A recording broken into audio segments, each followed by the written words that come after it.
Well, Michael Casagrande told me to shoot. Whoop! I scored. Did you like that intro? Hey, Alabama, No. big win today, winning the SEC title game, defeating LSU 80-79. Michael Casagrande joining me. He's been covering Alabama hoops all season long. He took us to the tournament. He's going to break this thing down. And then, oh, by the way, Alabama, the road to the NCAA tournament. We'll kind of break that down, show you where they ended up in terms of the bracket and some of the biggest hurdles they may face and trying to get through to the Sweet 16 and hopefully the Elite Eight and so on and so forth. So without further ado, my friend, Michael Casagrande, let's give the Alabama fans what they've been waiting for. Well, you know, most of them probably watched the game today, but I want you to give us a little breakdown. The SEC tournament title, the first for the Crimson Tide since 1991. You do the math, that's 30 years. Seventh in program history, second year for Nate Oates. Pretty impressive job. Just kind of take us through some of the highlights that led them to that victory today. I mean, you pretty much touched it all. I mean, I don't know what more there is to say after that. But yeah, I mean, it was a fascinating game. It was a well-played game. It's sort of a game indicative of the month of March.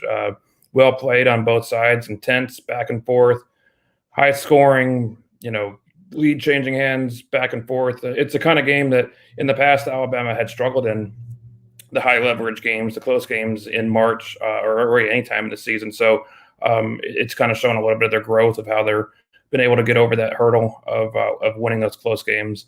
That obviously is what this whole tournament is about, that they're going to have to be dealing with, 6 games away from a national championship. It's not as easy. It kind of simplifies it. It makes it sound kind of almost easy, but it's going to be, an interesting month, fascinating bracket, the way things are set up, everything in Indy. It's going to be interesting. Well, so, here's the deal. Obviously, Alabama, as you mentioned, they had some roadblocks earlier in the season, midway through the season, but really hit their stride here, hit their prime. Injuries, kind of another big concern. Herb Jones sort of up and down. Obviously, he being the guy that kind of came out SEC Player of the Year, kind of pulled off the heroics in this one. Just kind of want to get your thoughts on just where this team is in terms of how they developed as we get into the NCAA tournament. Alabama, the number 2 seed, will play number 15 seed Iona. We'll have more information on that matchup, but we do know that they'll be playing them on Saturday right now as it stands. We'll know when that happens. That's the first round of the tournament. We'll get a time on that, and hopefully we'll have some updates there. But just in terms of where the team is right now, playing some of their best ball, just your thoughts overall, kind of what stands out to you about this particular team and why they've had so much success this season? Yeah, no, it's a team that's been a fascinating team to watch. High tempo, high energy, kind of what Nate Oates promised when he came to Alabama. You saw some of it last year. Wasn't as consistent with success. The biggest difference probably this year is the defense. Everyone talks about, and it's easy to talk about the high intensity offense, the high scoring 3-point shooting offense, but I think what probably the biggest part of this season is their improvement on defense to be one of the most efficient defensive teams in the country. Because that's, you can score 1 million points, but if you can't stop anybody, if you can't survive every track meet every night, a race to 1,000 points. So the defensive improvement, it's the kind of scoring and not just scoring, but the output by committee. There aren't, Herb Jones obviously is the SEC Player of the Year, averaging the lowest scoring average for any SEC Player of the Year in the history, I think, of the award. It shows a distribution of the points, the scoring. He's obviously the defensive leader, but it's a double-edged sword. They don't depend on one guy to do all the scoring, but they don't have. It's not necessarily the one guy that say it's definitely the ball's in his hand if it's winning time. Herbert Jones probably in that top discussion, but they distribute the ball, distribute the scoring. It's a team effort more so than some other teams where there's the one alpha who's doing all the scoring. So it's a fun team to watch. It's an entertaining style of basketball. It's a long way from a decade ago of testing the limits of shot clocks. They don't really get down to the buzzer much in this style of Nate Oates basketball. Yeah, that's exactly what you said kind of off the top. That's sort of the style of basketball he's going after. That's what he came in really preaching, and we've seen all of that. Herb Jones, obviously, with the defense there, the tip shot at the end of this SEC championship game against LSU. So certainly a fun one to watch. And I know that Alabama fans were excited to see how things went down. And I think there's a lot more exciting games on the horizon. So we'll start there. Alabama, Iona. Again, Alabama, the number 2 seed, Iona, the number 15 seed. What do we know about Iona? I know you haven't had a lot of time to dig into it, but give us sort of the nuts and bolts of what you know about this team and what kind of challenges they face. Don't know a lot. I know that their head coach is Rick Pitino, a successful coach, won national championships with 2 schools, so he knows his way around an NCAA tournament. So if there was a 15 seed or a 15 seed, coaching matchup that you probably weren't looking for, this probably would have been it.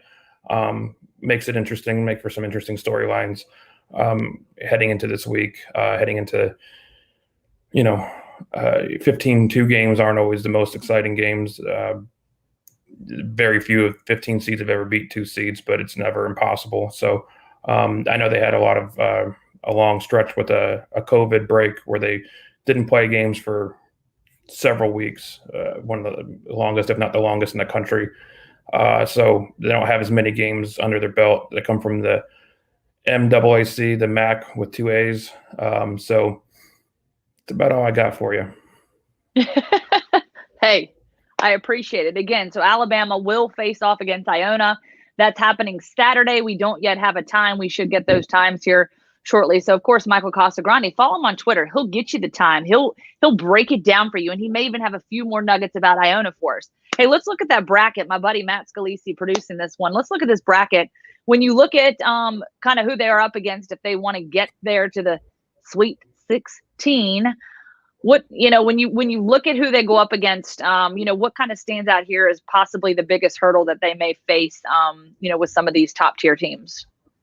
Yeah, well, it's obviously Iona's the first one, but that 7-10 game is always, it can be a dangerous game that could trip them up. The last time Alabama was a number 2 seed, 2002, they lost a 7-10 game. So UConn, Maryland winner. Maryland has Galen Smith, a former Alabama player who transferred after last season. So that would be an interesting reunion. Maryland comes out of that Big Ten. That's a brutal conference this year. Everybody's beating everybody. 16-13 record. They're probably the last team, if not one of the last 2 teams into the tournament. So Maryland or UConn, I don't know much about them this year. They're back in the Big East.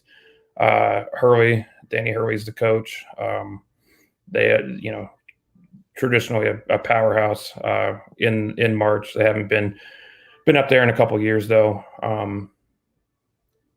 Texas is an interesting 3 seed. I mean, it's one of those things where few things would surprise me coming out of this bracket. BYU, team that took Gonzaga to the limits, undefeated Gonzaga in their conference championship. So Michigan State at UCLA, I mean, those are 2 blue bloods. You don't see them in a play-in game. So it's going to be a fascinating study. I'm looking forward to getting up there, to seeing how it's all going to work out, the logistics of everything. I know the team is going to be heading up to Indy within, an hour or so from Nashville. So they have to isolate for 24 hours or so to meet the protocols. There's going to be all kinds of testing and, it's going to be an interesting tournament. Yeah, I was going to say, that was kind of my next and last question, I guess, just things being a lot different.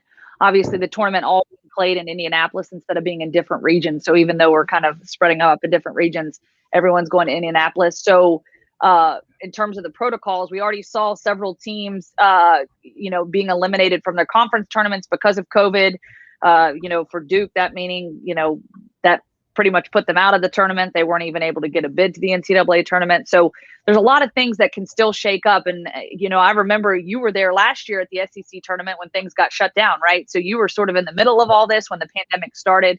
So obviously it's great. We're at a place right now where we're still playing ball, but things can still get shaken up quite a bit. And so obviously very important for those guys to get there, quarantine, as you said, kind of have that holding period, and then a lot of testing will take place. So, there's still a lot of distractions and things that can happen on the outside. So are there any other protocols that you know of or anything that's sort of in place to kind of get those guys ready to go, just to ensure everyone's safety and obviously to get through this tournament, hopefully with all the teams that are there currently that have been selected? Yeah, I mean, they're still going to be kept away from friends, family. I think they're going to stay in as much of a bubble in a sense as they can to avoid any sort of outside contamination to get a team bounced, because that would be just terrible for a team to make the tournament, to especially a high seed, to get there, get all the way, and have to be sidelined by a positive test or a contact trace.